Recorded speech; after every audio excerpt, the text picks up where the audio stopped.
Are you ready for class? Welcome back to the Panic Room, everyone, for another episode of Pax's Library of Horrors. And yes, we do have another Edward Gorey book today. I hope you guys aren't getting tired of this, because holy crap, am I obsessed. This is one of the lesser known ones that I had not ever heard of and just happened upon it for super cheap. You can see that I ended up having to peel off the little library sticker. I literally got this for like a couple of bucks. But it's the Willowdale Handcar or The Return of the Black Doll, which I had never really came across. You know, I think I saw this listed in one of the like anthologies of Edward Gorey's work, but yeah, I thought this was, I mean, I had to get it. It was like $3, no joke. So yeah, I thought we could read it together, which, just listen to the back.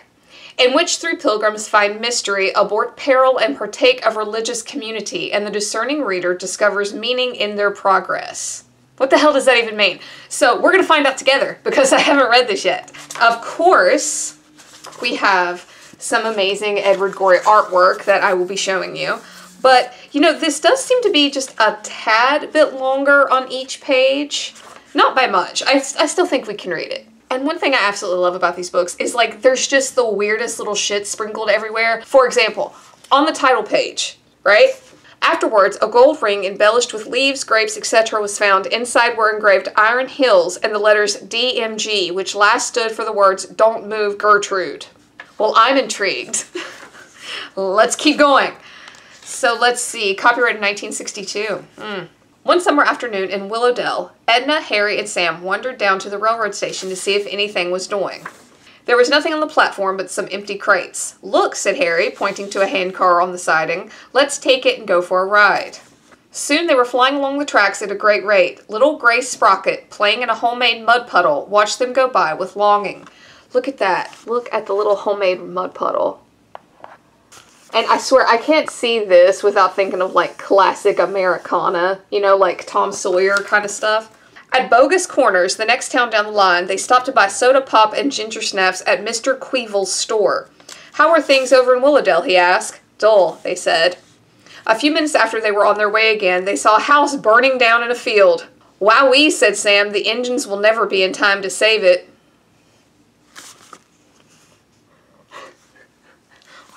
Wow, so positive. The next morning, they wrote postcards to everybody telling them what they were doing, and they didn't know exactly when they would be back.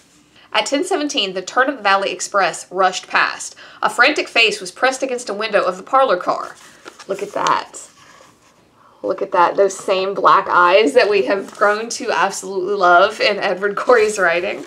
"Gracious," said Edna, "I believe that was Nellie Film. We were chums at Miss Underfoot's seminary. I wondered what could have been the matter."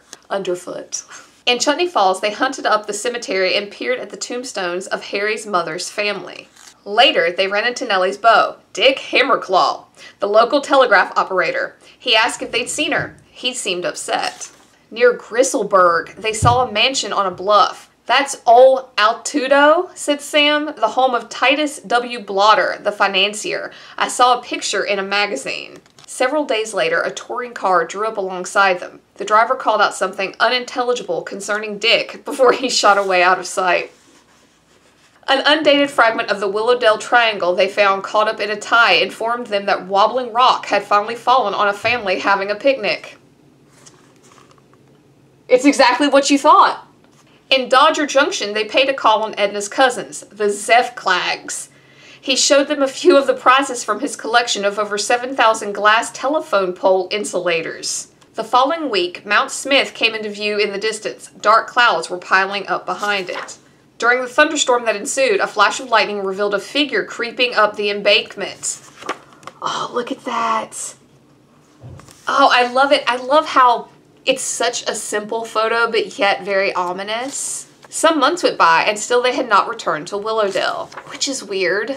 They visited the ruins of the Crampton Vinegar Works, which had been destroyed by a mysterious explosion the preceding fall. In Wonksville, they rescued an infant who was hanging from a hook intended for mailbags.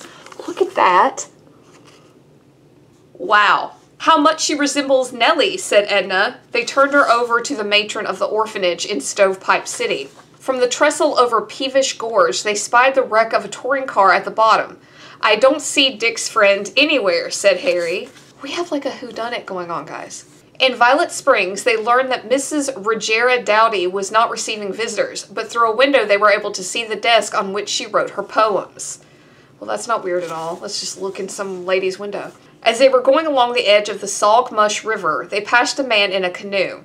If I'm not mistaken, said Edna, he was lurking inside the vinegar works. Between West Elbow and Penetralia, they almost ran over someone who was tied to the track. It proved to be Nellie. Look at that. The little feet right there. It's very like Wizard of Oz. Despite their entreaties, she insisted on being left at the first grade crossing, where she got on a bicycle and rode away. What in the hell is going on? That evening, they attended a baked bean supper at the Half-Bath Methodist Church. They're all right, said Sam, but they're not a patch on Miss Umlaut's back home. A week later, they noticed someone who might be Nellie walking on the grounds of the Weed Haven Laughing Academy. Look at that.